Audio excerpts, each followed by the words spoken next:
The shuttles cut through the atmosphere like streaks of fire, their descent leaving glowing scars across the gray sky of the trial planet. Each vessel carried cadets of the Galactic Academy, young and untested beings drawn from 12 very different species. They had trained in halls of metal and glass, in controlled environments where failures were corrected by instructors and resources were replenished by machines. Now, all of that was stripped away. As the final warning echoed through the cabins, every cadet was reminded of the rule that defined this trial. No technology, no weapons, no machines of any kind. They were to survive with only what nature provided for one relentless year. The planet chosen for the trial was no paradise. It was harsh, unforgiving, and cold, with vast plains of brittle grasslands broken by stunted forests and rivers that ran icy from distant glaciers. The ground was rich in minerals but treacherous to those who did not understand it, and the storms that rolled across the horizon could reduce unprepared camps to ruins within hours. For most cadets, raised in cities shielded by domes and equipped with endless comforts, it felt like exile rather than education. The landing capsules opened, and the cadets spilled out into the alien wilderness, blinking against the pale light of a weak sun.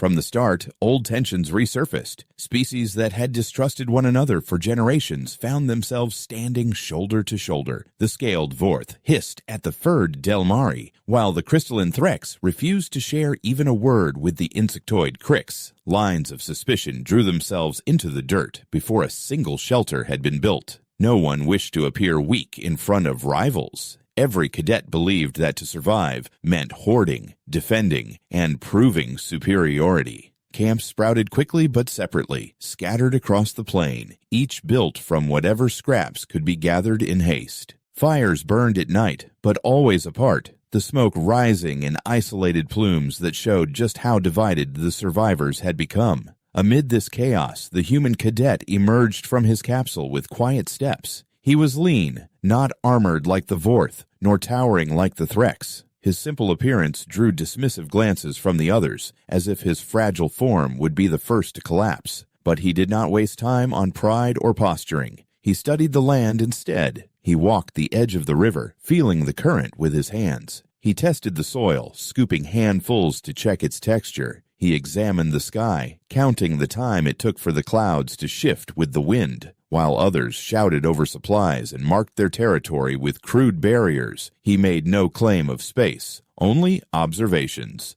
The first week brought disaster for many. Camps built on the open plains collapsed when a storm swept in from the west, flattening tents and scattering possessions. Cadets who thought themselves clever by hoarding food discovered that the local fruits caused sickness if eaten raw. The predators of the trial planet, drawn by noise and firelight, struck without warning in the darkness, forcing groups to abandon their shelters and retreat deeper into the forest. Each failure widened the rift between species. Distrust grew sharper, with cadets accusing one another of sabotage or cowardice. Alliances lasted only a day before crumbling into bitterness. The human watched this with calm eyes. He did not laugh at their misfortune, nor rush to aid recklessly. Instead, he studied the patterns of collapse. He noticed how the scaled Vorth hunted with efficiency, but wasted half the meat because they lacked proper storage. He saw how the Delmari wove strong grass mats, but had no defense against predators. He observed how the Crix could dig shelter quickly, but lived in constant hunger because they lacked skilled hunters. Each group had strengths, but each suffered from fatal weaknesses. Alone, none could endure the year. His own first nights were spent under a simple lean-to, built from branches and sealed with packed mud. It was not impressive, but it held against the wind and kept him dry. He ate sparingly, choosing safe routes and trapping small animals that others ignored. He used the fire not as a beacon, but as a tool, keeping it hidden beneath stones to avoid drawing predators. He was not stronger than the others, nor faster, but he was deliberate. Every action was measured for survival, not show. By the end of the first month, the trial had already claimed its first failures. Several cadets were evacuated by the Academy's overseers after near-fatal mistakes. Some had drunk poisoned water from stagnant pools. Others had been mauled by predators while venturing out alone. Still others had collapsed from hunger after burning through their rations without plan. The survivors grew more desperate. The nights were colder than expected, and the weak sun gave little warmth. Each group clung to its meager camp, refusing to share or trade. Pride and suspicion consumed them as much as hunger, but the human saw further than survival of the moment. He understood that what destroyed them was not the environment itself, but the refusal to cooperate. He had seen it on Earth, how isolated villages faltered while those that built alliances thrived. He remembered stories of winters survived through cooperation, of communities bound not by blood, but by shared purpose. He carried those lessons silently, knowing the day would come when desperation forced the others to listen. One evening, after another storm had swept away a camp and left a group of cadets wandering in misery, he sat by his hidden fire and considered his path. He could continue alone, and he was confident he would endure. But he also knew that a single man's survival was not the purpose of this trial. The Academy sought leaders, not hermits. The cadets were meant to prove that cooperation was possible even across the deepest divides, yet none of them had taken the first step. If no one acted, the year would end with scattered remnants and bitter failures. The human decided then that he would not simply survive, he would build. But he could not build walls or weapons.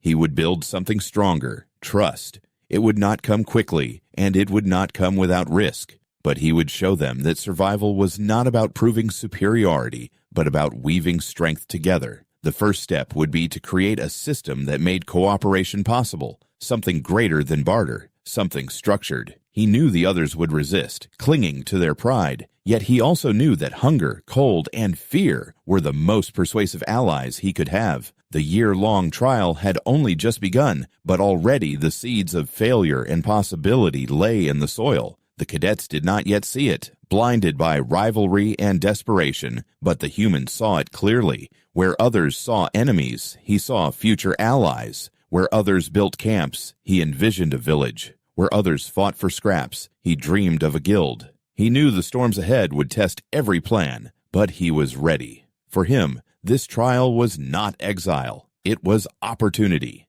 And as the weak sun sank behind the jagged horizon and the fires of scattered camps burned alone, he sat by his small shelter, carving the first of many tokens from bone. They were crude and small, worthless to anyone else. Yet he knew they would be the keys to uniting rivals who thought only of division. The trial would last a year, but his work was already beginning. The carved bone tokens lay in a small pouch at the human's side, each one shaped with careful intent. To anyone else, they were meaningless scraps, fragile markers that could be crushed underfoot without thought.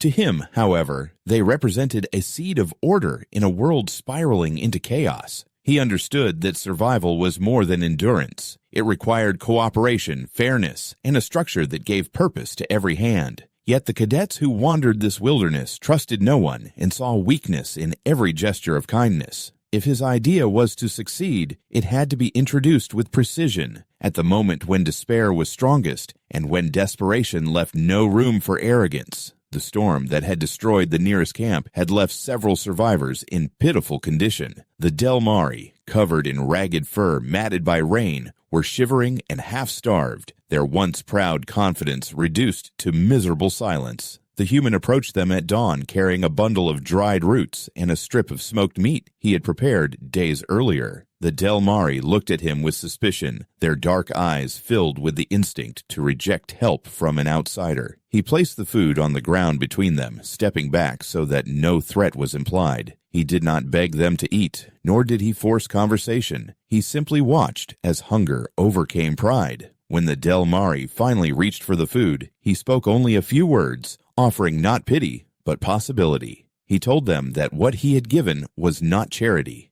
It was a trade. To prove this, he drew one of the bone tokens from his pouch and set it down. He explained that the token represented the agreement. The Del Mari had received food, and the token marked their part in the exchange. When they had something to offer in return, woven grass mats, strong hides, or anything of value, they could hand the token back. It was a symbol of balance, a reminder that nothing was free, but nothing was hoarded. The Del Mari did not fully understand, but the clarity of his voice and the dignity he allowed them softened their resistance. They kept the token, still unsure of its meaning, but grateful for food and shelter offered without condescension. Encouraged by this small step, he continued. His next approach was to the crystalline Threx. Unlike the Delmari, the Threx did not suffer visibly from storms, for their angular bodies refracted the cold rain.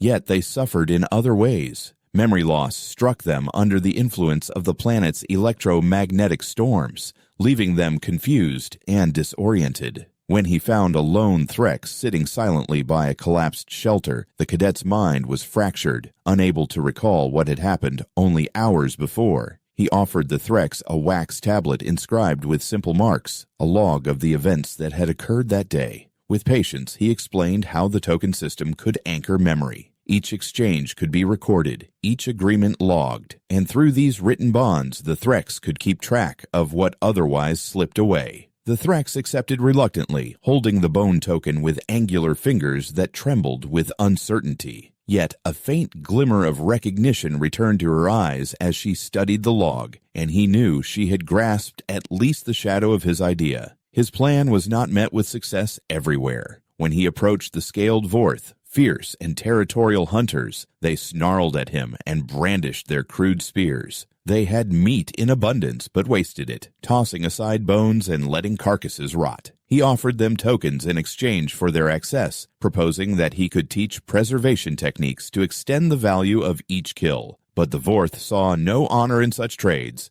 They spat on the ground and warned him not to return. He retreated without anger, knowing that arrogance blinded them. Hunger would come to them as well, and when it did, the tokens would no longer appear laughable. Despite setbacks, small ripples of acceptance began to spread. The Delmari returned days later with woven mats to cover his shelter, shyly offering the goods in exchange for their token. The Threx, unable to remember the details of her agreement, nevertheless clutched the wax log with determination, grateful for a system that provided her stability. Even the insectoid Creeks, who had watched him from the edges of the forest with restless eyes, crept forward one evening to offer bundles of firewood. In return, they accepted a token with cautious hands, intrigued by the idea that the trade bound them in equality rather than servitude. As days turned into weeks, his system began to take shape. The tokens themselves grew more elaborate, each carved with unique patterns so they could not be forged or confused. The log of exchanges became a ledger, inscribed with careful marks that recorded every trade. What began as a handful of uncertain agreements turned into the first framework of a guild, fragile but growing. Still, resistance remained strong among many groups, and suspicion threatened to undo progress at every step. The greatest challenge came when a dispute broke out between two camps. A group of Delmari accused the Cricks of stealing woven mats during the night. The Cricks denied the theft, claiming they had traded fairly. The argument grew heated, voices rising, claws and mandibles clicking in anger. Before blood could be spilled, the human stepped forward, holding his ledger. He showed them the record of the exchange. The Cricks had indeed returned a token in exchange for the mats, proof that the trade had been legitimate. The Delmari fell silent, shamed by their mistake, and grudgingly admitted the error. For the first time, conflict had been resolved not through dominance or force, but through trust in the system he had created. This moment marked a shift. Whispers spread that the humans' tokens carried power, not as weapons, but as guarantees. The cadets began to see the system as something more than his strange experiment. It was protection from theft, from dishonor, and from the chaos that had plagued them since the trial began. The tokens became not just markers of trade, but symbols of stability. Even those who despised him could not deny the effectiveness of the system, for it gave every cadet a voice and ensured fairness where none had existed. As the second month closed, the human looked over the growing collection of shelters clustered near the river. No longer were the camps entirely separate. Small paths connected them, beaten into the earth by constant travel between trading partners. Fires burned not in isolation, but near common spaces where goods were exchanged under the watchful eye of the ledger. The guild was still fragile, and resistance still threatened from those who clung to pride. But for the first time since the trial began, there was a spark of unity. He sat by his fire, sharpening another bone into a token, and considered the future. He knew this was only the beginning. The guild would need structure, rules, and shared responsibility.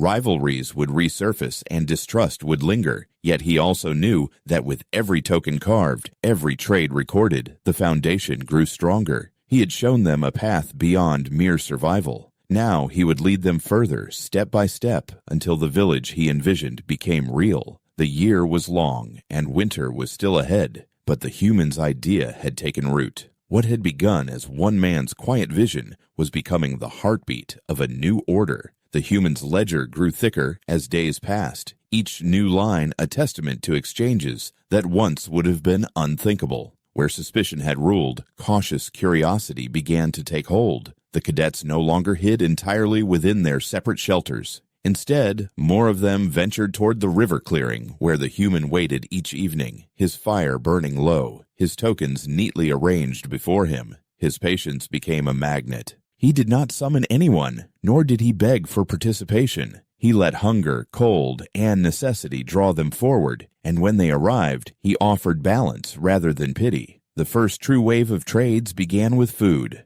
The scaled Vorth, once disdainful of his system, returned from a hunt with far more meat than they could consume before spoilage. Pride still clung to their voices as they declared that they had no need for his marks of bone. Yet, as he reminded them of the carcasses wasted in the past, they shifted uneasily. He offered them a simple demonstration. He dug a pit in the earth, lined it with stones, and showed them how to smoke strips of meat above the embers. The sharp smell of preservation filled the air, and for the first time the Vorth realized that their abundance could last longer than a day. He asked nothing but a token in return for the knowledge. Reluctantly, they agreed. By the following week, smoked meat hung in their shelters, and for the first time they came to him willingly, offering preserved portions in exchange for woven mats and tools carved by others. The insectoid creeks, though restless and prone to suspicion, were quick to see the benefit of firewood as currency. Their natural speed allowed them to gather vast bundles of dry wood, more than their own small camp could burn. When they realized that firewood could be exchanged for food and hides, their industrious nature pushed them deeper into the forest each day. Soon, a steady rhythm emerged, bundles of wood stacked in neat piles near the trading ground, each bundle matched with a token recorded in the ledger. What had once been a frantic scramble for resources was transforming into order. The crystalline Threx added a unique strength to the system. Though their fractured memory caused confusion, their ability to shape stone with their sharp limbs gave them an advantage in crafting. The human guided them in building simple tools, grinding stones, hammers, and cooking slabs. Each one traded for goods they could not gather themselves. With every exchange, the Threx felt anchored, for the ledger preserved what their minds sometimes lost. She, who had once sat in despair, now stood with a sense of purpose, her work valued by others, her name etched clearly in the record for all to see. Gradually, the Delmari began to contribute more than mats. Their nimble fingers wove rope from reeds and grasses, strong enough to lash shelters and bind hunting tools. These ropes became some of the most sought-after items in the guild, for no group could manage without them once storms returned. In exchange, the Delmari received smoked meat, sharpened stones, and protective hides, each transaction reinforcing their role as essential contributors. What had begun as reluctant acceptance was growing into pride. As these trades multiplied, the guild began to change the shape of daily life. Camps no longer existed as isolated circles of fear. Paths connected shelters to the trading ground, beaten flat by countless footsteps. The clearing by the river became a meeting place where cadets lingered not only for exchange, but for conversation. At first, the words were brief and wary, but over time they stretched into genuine dialogue. The cadets shared techniques, discussed hunting grounds, and compared skills. For the first time, alien voices blended without hostility, each one acknowledging the value of another. The human did not place himself as ruler of this system. He recorded each trade, carved each token, and explained the rules, but he did not dominate the exchanges. Instead, he allowed the cadets to witness the strength of fairness, letting the guild grow as something larger than himself. His role was not command, but guidance. He set the framework, then watched as the cadets filled it with their own contributions. He knew this was the only way the system would endure beyond his presence. If the guild belonged to him alone, it would die with him. If it belonged to all, it could survive anything. Conflicts still arose, but each time the ledger gave clarity. When a Vorth accused a Delmari of underpayment, the human pointed to the recorded trade, showing that the exchange had been equal. When a Crix attempted to deliver wet wood, passing it off as dry, the tokens were withheld until the deceit was corrected. The system was firm but fair, punishing dishonesty not with violence but with exclusion from trade. Even the most defiant cadets learned quickly that without the guild, survival was bleak. Participation was no longer a matter of pride but of necessity. As the guild's influence expanded, the settlement itself began to transform. Instead of scattered shelters, clusters formed closer to the river clearing. The cadets realized that proximity to the guild meant easier access to trade and better protection against predators. The once empty plain now bore the beginnings of a community. Smoke rose not from solitary fires, but from communal hearths where food was prepared in larger quantities, shared among those who contributed. Hides stretched across wooden frames became communal windbreaks, shielding the fires from sudden gusts. Stone slabs carved by the Threx formed sturdy foundations where goods could be displayed during trade. The clearing was no longer just a place of exchange. It was the heart of something larger. The human observed this growth with quiet satisfaction.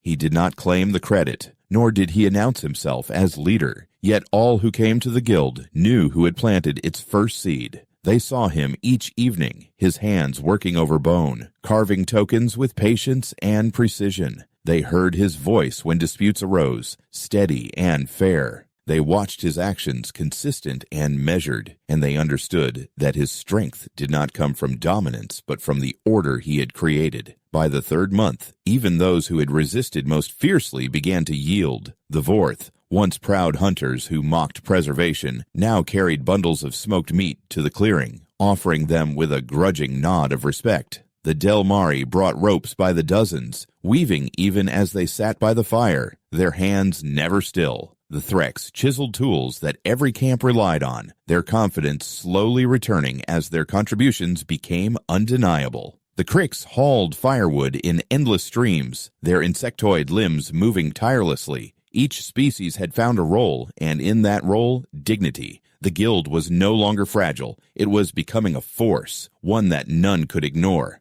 What had begun as a few uncertain trades had grown into the first foundation of unity. The cadets, once rivals, were beginning to see themselves as members of something greater, bound not by race or history, but by necessity and fairness. The year-long trial still loomed, with winter promising to test every bond. But as the human watched the settlement take shape, he knew the first step had been achieved. Survival was no longer a matter of chance. It was the result of structure, cooperation, and the steady rhythm of trade. As night fell over the clearing, the fires burned brighter than before, their light no longer isolated but joined together. The cadets ate, worked, and planned within sight of one another, their voices blending into a single murmur of community. The human sat apart, not from pride but from habit, carving another token by the glow of the fire. He knew the hardest trials were still ahead, but he also knew that the guild had proven itself real. The first trades had changed everything. The village he had imagined was beginning to rise. The clearing by the river no longer felt like a temporary gathering place. What had once been an uneven patch of earth marked by scattered fires was slowly transforming into the center of a settlement. The shift happened almost imperceptibly at first. A few shelters moved closer for convenience. A few paths widened into roads by constant passage. But as the weeks passed, it became undeniable. The cadets were not living in camps anymore. They were building a village. The human watched this change unfold with quiet vigilance. He noticed the way the Delmari constructed their shelters, layering reeds and grasses into woven walls that held heat more effectively than simple hides. He saw how the Crix expanded burrows beneath the soil, creating storage chambers that stayed cool and dry even when the air grew damp. The Threx contributed stone slabs to reinforce entrances, their crystalline limbs carving with precision no tool could match.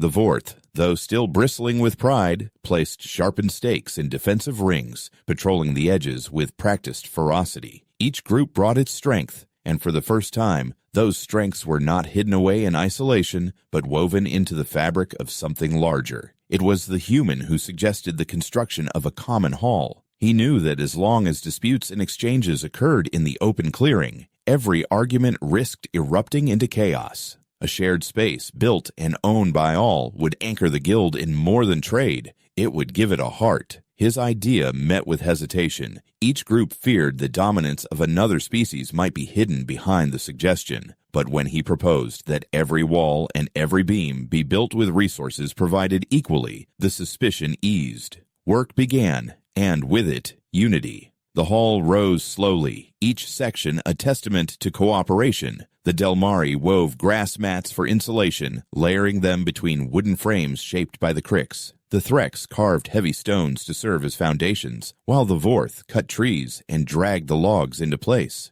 The human guided the construction, not by commanding, but by demonstrating how different skills could be joined. He showed the cricks how to lash the beams with rope made by the Delmari, then taught the Vorth to align logs so the stones of the Threx could bear their weight. Work that once would have been solitary became shared, every species witnessing how much faster progress came when hands worked together. When the roof was finally raised and the hall stood firm against the wind, a silence fell over those gathered. For the first time, all cadets saw something created by their combined strength. It was more than shelter. It was proof that unity could produce what no single group could achieve. That night, the fires burned inside the hall, and the cadets sat shoulder to shoulder, sharing food, not in secrecy, but in the open. The human sat among them, his ledger resting nearby, and he knew the guild had passed a threshold. Life within the village began to take on rhythm. The morning brought the hunters out, the Vorth leading expeditions into the plains, while the Delmari prepared traps along the riverbanks. Midday saw the cricks hauling bundles of wood and digging deeper chambers for storage, while the Threx worked the stone into slabs for tools and hearths. Evenings were marked by the hum of activity in the hall, where goods were laid out for trade and disputes settled with tokens and ledger entries. What had once been survival became routine, and routine gave the cadets a sense of belonging.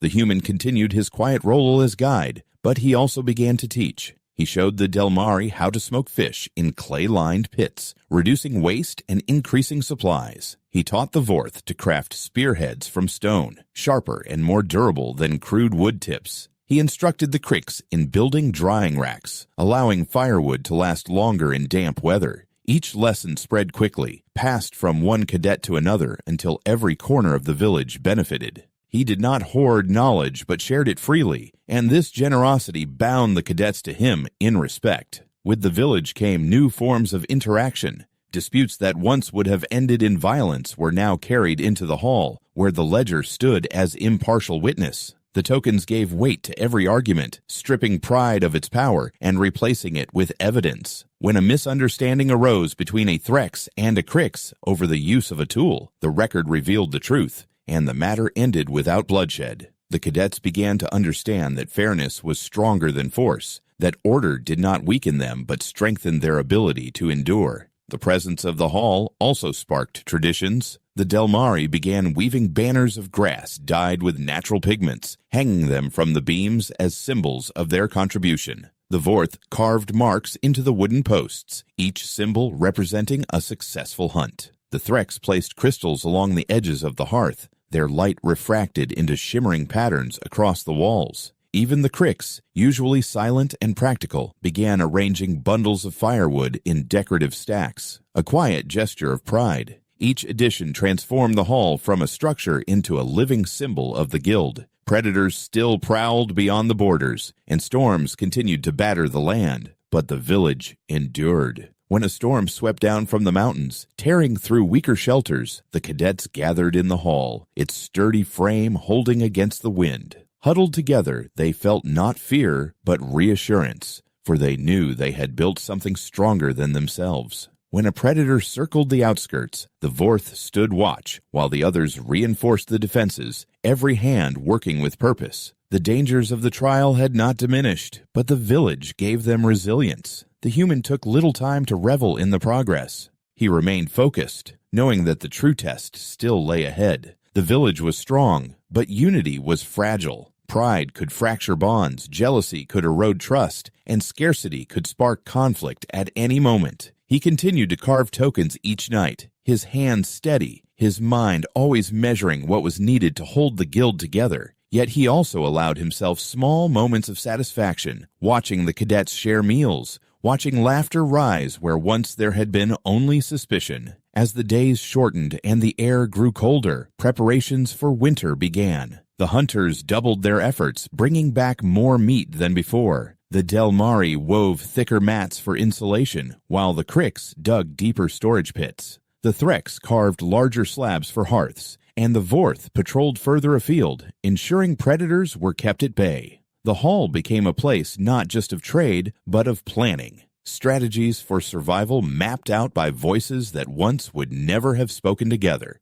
The village was no longer an accident of necessity. It was a deliberate creation, shaped by shared labor and bound by the system the human had introduced. Every fire that burned, every shelter that stood, every meal that was shared carried the weight of unity. The cadets were still students of the academy, still subjects of the trial, but here, in this place, they were more. They were builders of something that had not existed before, a community forged from rivals. The human stood at the edge of the hall one evening, watching as smoke drifted upward into the night sky. He listened to the voices inside, alien tones once filled with suspicion now softened by familiarity, and he felt the quiet satisfaction of a vision taking form. The village had risen from division, shaped by necessity, but sustained by choice. Winter was coming, and with it new trials. But for now, the guild stood stronger than ever. Winter descended with a weight that tested every corner of the village. The winds that swept down from the mountains cut like blades, carrying with them a chill that seeped into bone and spirit alike. Snow fell in thick veils, muffling the world in silence, and the river that had once been the heart of the settlement froze over in jagged sheets of ice. The cadets who had once feared one another now huddled together in the common hall, bound by the unity forged over long months of hardship. The fire at the center of the hall never died, fed constantly by wood hauled by the tireless Cricks, and the smoke rose through carefully cut vents, staining the ceiling beams but keeping the air clear enough to breathe. The human moved among the cadets with quiet purpose, never standing above them but always guiding. He checked the pits where smoked meat was stored, pressing his hands against the walls to ensure the cold held firm. He walked with the Vorth as they inspected the defensive stakes, his voice steady as he reminded them to patrol not for pride, but for protection. He listened to the Delmari sing as they worked their fingers through ropes, the strands twisting into cords stronger than any one of them could make alone. He sat beside the Threx as she carved stone, her crystalline arms glowing faintly in the firelight, the sparks from her work illuminating the faces of those who gathered nearby. Each task carried the rhythm of survival, but beneath that rhythm pulsed something deeper, the recognition that they were no longer scattered cadets, but members of a community. Scarcity struck despite every preparation. A week of unbroken storms made hunting impossible, and rations grew tight. The Vorth grumbled that their hunting skills were being wasted. The Delmari shivered, their woven mats struggling to hold out the bitter winds. The Cricks grew restless, their limbs twitching with unused energy. The Threx fell into silence, her fractured memory worsened by the constant stress of the storm's electromagnetic fury. Tension crackled in the hall, sharper than the wind outside. The human felt the strain as heavily as anyone. He sat by the fire one night, staring at the tokens in his pouch, wondering if the system he had built would hold under pressure. Hunger gnawed at every cadet, and desperation was the greatest enemy of order. He knew that if one dispute erupted into violence, the fragile trust could collapse, and the village would fall into ruin. The breaking point came when a group of Vorth accused the Delmari of hoarding food. Voices rose into shouts and claws scraped against stone. The Delmari, their fur bristling, denied the accusation, insisting that every portion had been shared. The hall erupted into chaos, with cadets pressing forward, anger drowning reason. The human stepped into the center, his voice rising above the din, not with volume, but with calm authority. He opened the ledger and read the records aloud, each line a testimony to fairness.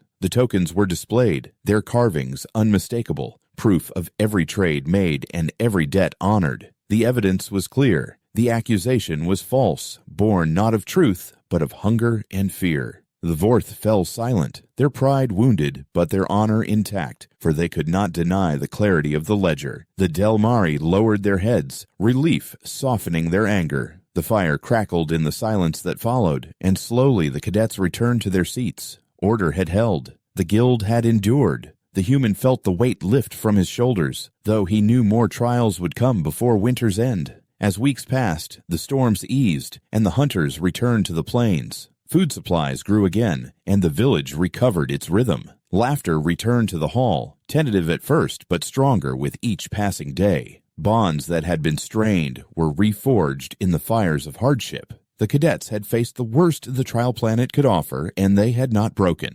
When the year finally reached its end, the sky filled once more with the streaks of descending ships. The cadets gathered in the clearing, their breath misting in the cold air as the great vessels landed. The overseers stepped out, expecting to find scattered remnants, weakened survivors, and broken spirits. Instead, they saw a village standing firm, its hall solid against the wind, its fires burning brightly, its people united. The cadets stood together, no longer divided by species, no longer distrustful. The Vorth stood beside the Delmari, the Krix beside the Threx, each one carrying the marks of a year's survival, but also the pride of having built something greater than survival. The human stood among them, his presence quiet, yet undeniable. He had not claimed leadership, yet every cadet knew who had planted the seed of the guild, who had carved the tokens, who had guided them when despair threatened to shatter their resolve. The overseers recorded their findings, astonished at what they saw. The trial had been designed to test individuals, to push each cadet to the limits of endurance. Instead, it had revealed something far more powerful, that unity was strength, and that survival was not about the triumph of one, but the cooperation of many. The human looked at the village one last time before departure. The hall stood as a monument to what they had achieved, the tokens carved into its beams, the marks of every species etched into its walls. He knew that once they left, the village would not remain, for the trial was over, and the cadets would return to their own worlds. Yet he also knew that what had been created here would endure in memory. The cadets would carry the lessons with them, and in future halls and future settlements across the stars, the seed of this guild would grow again. As the ships lifted into the sky and the planet fell away beneath them, the cadets sat in silence, each one reflecting on the year that had changed them.